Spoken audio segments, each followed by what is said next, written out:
Episode की शुरुआत में हमें योगिरी और टोमोची दिखाई जाती है जो एक जंगल से बाहर आ रही थी। योगिरी की तबीयत कुछ ठीक नहीं दिखाई दे रही थी तो टोमोची उससे पूछती कि तुम्हारी तबीयत ऐसी कैसे हो गई। तो योगिरी कहता है कि जैसे हम जंगल से आ रहे थे तो कुछ मॉन्स्टर हमारे ऊपर हमला कर रहे थे तो मैंने उन सबको नेस्तनाबूद कर दिया, इसलिए मेरी हालत इतनी खस्ता दिखाई दे रही है। चलो छोड़ो, अभी हम जाते हैं और एक आराम करने के लिए एक जगह ढूंढते हैं, एक अच्छा सा होटल ढूंढते हैं। और जैसे वो वहाँ पे आ गए एक शहर के अंदर तो वहाँ पे एक बहुत ही अच्छा होटल ढूंढते हैं और वहाँ पे चले जाते हैं। वहाँ पे इतनी भीड़ तो नहीं थी। फिर योगिरी वहाँ से जैसे जा रहा था तो एक बंदा वहाँ पे आता है जिसे टोमोची समझ जाती है और वो बोलते कि ये तो यूकी है, ये हमारा क्लासमेट है, तुम यहाँ पे क्या कर रहे हो, तुम्हें तो फॉरेस्ट में होना चाहिए। जिस पे यूकी कहता है कि नहीं, मैं अब वो ट्रेनिंग मेरी पूरी हो गई थी, उन कमज़ोरों के बीच में अब मैं नहीं रहता। और इसी बीच वहाँ पे एक जो लड़की है वो टोमोची को बोल रही थी कि तुम ऐसे कैसे पूछ सकते हो हमारे मास्टर से। और ऐसा होने के बाद सभी लड़कियाँ उससे पूछने लग जाती है। बस हमारा यूकी और टोमोची थोड़े से कंफ्यूज थे तो हमारा यूकी उन्हें समझाता है कि देखो ये सब लोग मेरे बॉडीगार्ड्स है और इन्हें मैं हाल ही फिलहाल में ही लाया हूँ, देख सकते हो ये बहुत ज़्यादा ताकतवर दिखाई दे रहे होगे तुम्हें। और हमें पता चलता है जो टोमोची है वो थोड़ी सी हैरान दिखाई दे रही थी, पर तभी उसके सामने एक ब्लैक शैडो आ जाता है और वो बोलते हैं कि ये क्या बद्दा मजाक है, टोमोची ऐसे बोलती है। पर वहाँ पे वो सभी बॉडीगार्ड्स बोलते हैं कि हम अपने मास्टर को बचाने के लिए कुछ भी कर सकते हैं। पर योगी उन्हें बोलता है कि ये यूकी है और ये क्लास में बहुत ज़्यादा पॉपुलर था तो तुम इससे थोड़ा बच के ही रहना, ये बहुत ज़्यादा घमंडी भी हो सकता है। और वहाँ होने के बाद तभी हमें पता चलता है जो हमारा यूकी है वो बोलता है टोमोची को, क्या तुम मेरी पत्नी होना पसंद करोगी। जिसपे तो टोमोची है वो पूरी तरीके से पत्थर ही बन जाती है और बोलते कि तुम क्या बोले, तुम्हें समझ में आ रहा है क्या। तो वो बोलती कि मैं मर जाऊंगी पर तुम्हारी पत्नी नहीं बनूंगी। जिसपे यूकी बोलता है कि ठीक है तुम्हारी मर्जी, तुम्हें एक ना एक दिन तो मेरे पास आना ही पड़ेगा और मेरी पावर है, मैं किसी भी कमज़ोर को अपने वश में कर सकता हूँ, मैं उसे अपने हिप्नोटाइज करके अपने इशारों पे नचा सकता हूँ, पर मैं तुम पे इस्तेमाल नहीं करूँगा टोमोची क्योंकि तुम मेरे दोस्त हो। और को थोड़ा सा अजीब लगने हो जाता है, पर तभी वहाँ पे यूकी है वो बोलता है चलो छोड़ दो, मैं सीधा मुद्दे की बात पे आता। तुम्हें यहाँ पे कैसे आया तुम्हें बताता हूँ। मैं वहाँ पे हमारे फॉरेस्ट के अंदर जितने की पार्टी कर रहे थे पर एक बच्चा हाथारो हमारे पास आया और वो बोला मेरी इसके लिए मैं एडवाइस देता हूँ और मैं तुम्हें एक एडवाइस देता हूँ जिससे तुम्हारी पूरी ज़िंदगी बदल सकती है। तुम एक काम करो, तुम्हारा माइंड कंट्रोल, तुम 3 लोगों को माइंड कंट्रोल करो और उनसे एक गंदे काम कराओ जिससे तुम्हें पैसा कमा सके। और ये मेरी एडवाइस है, अगर तुम्हें अच्छी लगी तो लो, नहीं तो मैं जा रहा हूँ, मेरी तो काम है, मैं तुमसे कह दिया। और उसके बाद वहाँ पे हमें यूकी दिखाया जाता है जो बोलते कि मैंने उस बंदे की एडवाइस ले ली और तब से मैं आज यहीं पे हूँ। चलो छोड़ो, मुद्दे की बात पे आते हैं कि तुम लोग यहाँ पे क्या कर रहे हो। तो यूकी कहता है कि हम यहाँ पे रूम ढूंढने आए। तो यूकी बोलता है कि चलो आज मैं तुम्हें अपने होटल का सबसे महंगा वाला रूम देता हूँ गिफ्ट के तौर पे, तो उसमें ऐश करना। और वो ऐसा बोलते ही वहाँ से चल जाता है। जिसपे यूकी बोलते हैं कि शायद से बंदे के यहाँ पे आने के बाद दिमाग फिर गया है, ये सब कुछ ऐसा ही कर रहा है, पहले तो बहुत अच्छा खासा चंगा था पर अब पता नहीं क्या कैसे हो। सीन चेंज होता हमें दिखाया जाता है एक बहुत ही बड़ा मॉन्स्टर जो शहर की तरफ बढ़ रहा था और वहाँ पे लीन जो थी वो उसी मॉन्स्टर की तरफ देख रही थी। फिर हमें करंट टाइम का सीन दिखाया जाता है जहाँ पे हमारा योगिरी वहाँ पे गहरी नींद सो रहा था और टोमोची भी बाहर खिड़की से बाहर देख रही थी पर उसे वहाँ पे कुछ धुआं दिखाई दे रहा था। और हमें शहर के अंदर का सीन दिखाया जाता है जहाँ पे बहुत ज़्यादा अफरा तफरी का माहौल था क्योंकि कुछ विलन्स लोग जो थे वो पब्लिक लोगों को सता रहे थे। और वहाँ पे मोमो की बोल रही थी कि वहाँ पे क्या हो रहा होगा तो टोमोची बोलती कि मुझे नहीं पता। और हमें दिखाया जाता है जो टोमोची के रूम के बाहर एक इनविजिबल गर्ल खड़ी हुई। पर तभी वहाँ पे टोमोची जो है मोको से कहती है कि मुझे बहुत ज़्यादा अकेलापन कर रहा है, क्या मैं योगिरी को फ़ोन कर लूँ। जिसपे मोको बोलती कि हाँ तुम कर लो, अभी वो सो ही तो रहा होगा। और हमें दिखाया जाता है जो योगिरी वो बहुत ज़्यादा गहरी नींद में सो रहा था और एक सपने देख रहा था जब वो छोटा था, जब उसकी मम्मी उसे कैसे उठाया करती थी।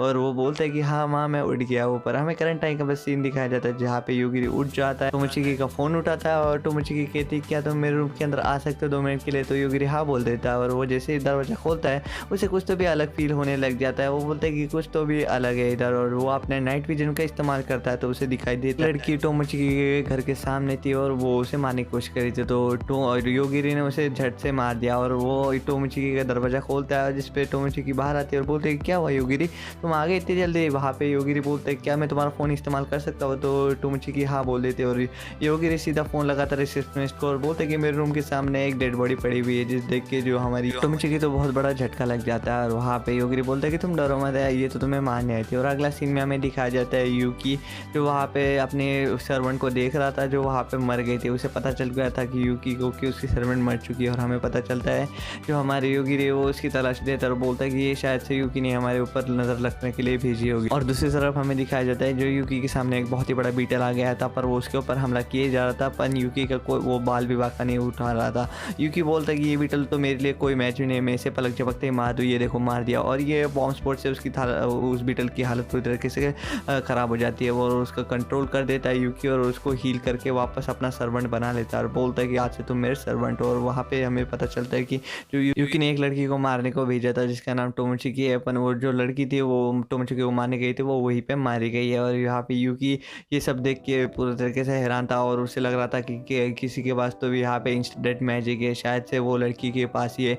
जिस देख के जो बाजू की लड़की थी वो बोलती हाँ मुझे भी शायद से उसके पास ही लग रहा है इंस्टेंट डेथ मैजिक, तो हमें बहुत ज़्यादा सतर्क रहना पड़ेगा उससे। और वहाँ पे जो यूकी है वो बोलता है कि अभी मुझे अगला प्लान बनाना पड़ेगा। पर हमें दूसरी तरफ दिखाया जाता है जो लियोन है वो वहाँ पे उस मॉन्स्टर के साथ लड़ रही थी और मॉन्स्टर उसे मारने वाला था। पर लियोन अपने हाथ में एक बहुत ही बड़ा पावर सोर्स छोड़ के उस मॉन्स्टर के ऊपर हमला कर दिया उसका हेड पे। पर वो मॉन्स्टर बहुत ही जल्दी रिकवर हो गया था। पर वो वहाँ पे लियोन बोलती कि अभी इस मॉन्स्टर को हराओ कैसे, साला ये मुझसे भी नहीं मरने जा रहा। और हमें दिखाया जाता है अगली तरफ जहाँ पे टोमोचिकी और योगिरी बाहर भाग रहे थे, पर उसके बीच में रास्ते में एक लड़की आ जिसका नाम रिजा रहता है और वो बोलता है कि मुझे यूकी ने भेजा और तुम लोगों को अब मैंने कैद कर लिया है। ऐसा होती है हमें पता चलता है जो योगिरी उसका एक पंच के अंदर ही वो बर्फ को पूरा तोड़ देता है और बोलता है कि ये तो बिल्कुल बेकार है, मैं तो तुम्हें पलक झपकते मार सकता। अपन जो रिजा है वो पूरी तरीके से डर जाती है और बोलती कि अब तो तुम नहीं बचोगी योगिरी।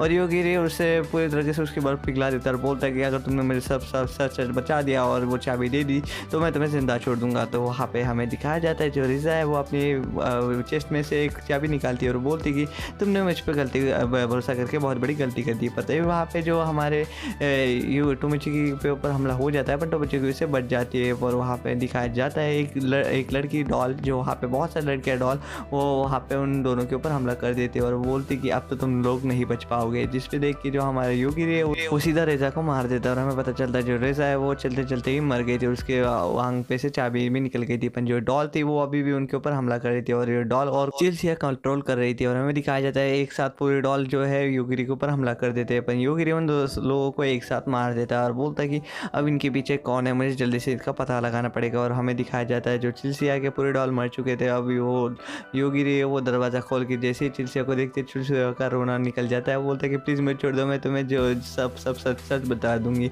इस पर योगिरी बोलता है कि ठीक है मुझे जो है वो सब सच बता दो। और हमें दिखाया जाता है जो यूकी है वो पता चल चुका है कि चिल्सिया ने उसे धोखा दिया है और अभी वो बोल रहे थे कि अब जल्दी से हमें उन दोनों को मारना पड़ेगा, तो फटाफट मक्खियाँ फेंकने का इंतजाम करो। और वहाँ पे योगी जो टोमोचिकी के सामने बहुत सारी मधुमक्खियाँ आ जाती है जिसे देख के जो टोमोचिकी है वो पूरी तरीके से चकरा जाती है क्योंकि उसे मधुमक्खियाँ बिल्कुल पसंद नहीं। और बोलते हैं अगर मधुमक्खी मेरे मुँह के अंदर चल जाएगी तो मैं मर ही जाऊँगी, प्लीज़ मुझे बचा लो योगिरी। और योगिरी बोलते हैं कि अगर मैं इन लोगों को एक साथ मारूंगा तो वो मेरे कपड़ों पे गिर जाएगी, तो मैं ये नहीं कर पाऊंगा। पर वहाँ पे जो यूकी है वो बोलते हैं कि अब बहुत हो गया, अब मैंने बहुत रैम खा लिया, अब मैं इन लोगों को मार देता हूँ। और यूकी सभी मधुमक्खियों को आदेश दे देता है कि वो योगी जो टोमोचिकी को मार दे। और वहाँ पे जो सारी मधुमक्खियाँ थी वो हाइपर एक्टिव हो जाते हैं और वो सभी योगिरी के ऊपर हमला करने के लिए बस 3 सेकंड के अंदर आने वाले थे। जो ये बात योगिरी को पता चल जाती है और योगिरी जो है वो सोचता है अगर मैं इन सब मधुमक्खियों को इधर मार दूंगा तो ये सब मेरे आंख पे आ जाएगी, तो मैं सीधा मेन बॉस को ही मार देता हूँ। तो यूकी का नाम सोचता है, बोलता है कि यूकी तुम मर जाओगे और यूकी वहीं पे ऑन द स्पॉट मार जाता है। और वहाँ पे सभी जो लोग थे जो यूकी के कंट्रोल में थे अभी उन लोगों का कंट्रोल पूरी तरीके से छूट चुका था और वो जो मधुमक्खियाँ थे वो अभी योगी और टोमोचिकी के ऊपर हमला नहीं कर रहे थे। और वहाँ पे जो टोमोचिकी थी वो अभी भी पूरी तरीके से चकरा रही थी क्योंकि उसे ये चींटियाँ और जो बोलते हैं उसे मधुमक्खियाँ वो बिल्कुल पसंद नहीं थी। पर वहाँ पे हमें यूकी को दिखाया जाता है जिसके ऊपर हीलिंग मैजिक भी काम नहीं कर रहा था, वो पूरी तरीके से मर गया था। जो उसका दूसरी सर्वेंट थी वो उसे बहुत ही दिल जान से चाहती थी पर वो उसे वापस नहीं ला पाई थी। पर जो यूफिना थी वो वहाँ से कुछ बिना कुछ बोले वहाँ से जा रही थी, बोल रही थी कि अच्छा वो मैं इसके माइंड कंट्रोल से भाग गया। और जैसे ही बाहर आती है तो वहाँ पे पूरी तरीके से रेगिस्तान था और वो जैसे ही ऊपर देखती है तो उसे पूरी तरीके से पैरों तरीके से ज़मीन खिसक जाती है कि वो एक सुनसान रेगिस्तान में आ गई थी और उसके सामने एक बहुत ही बड़ा मॉन्स्टर जो है उसको पार करते हुए जा रहा था। और वहीं पे लीन थी जो वहाँ पे आ गई थी। यूफिना से कहती कि तुम यहाँ पे क्या कर रही हो, तो वहाँ पे जो लीन थी वो बोलती जाने तो मैं अब इसके ऊपर अपना मैजिक कर देती हूँ और वो अपना लव मैजिक उसके ऊपर कर देती है जिसके वजह जो लूफिना थी वो अपनी नेक उसके आगे परोस देती है और बोलती है कि आओ मेरा खून पी लो, और उसका खून पी ले लेती है। और हमें दिखाया जाता है जो हमारे योगिरी और टोमोचिका है वो वहाँ से जा रहे थे, पर जैसे वो बाहर जाते तो वहाँ पे सभी जगह पे ज़ॉम्बी दिखाई दे रहे थे। और ये एपिसोड यहीं पे ख़त्म हो जाता है। अगर एपिसोड अच्छा लगा हो तो प्लीज़ लाइक और सब्सक्राइब कर देना। तो मैं मिलता हूँ आपको नेक्स्ट वीडियो में, तब तक के लिए टेक केयर, बाय बाय।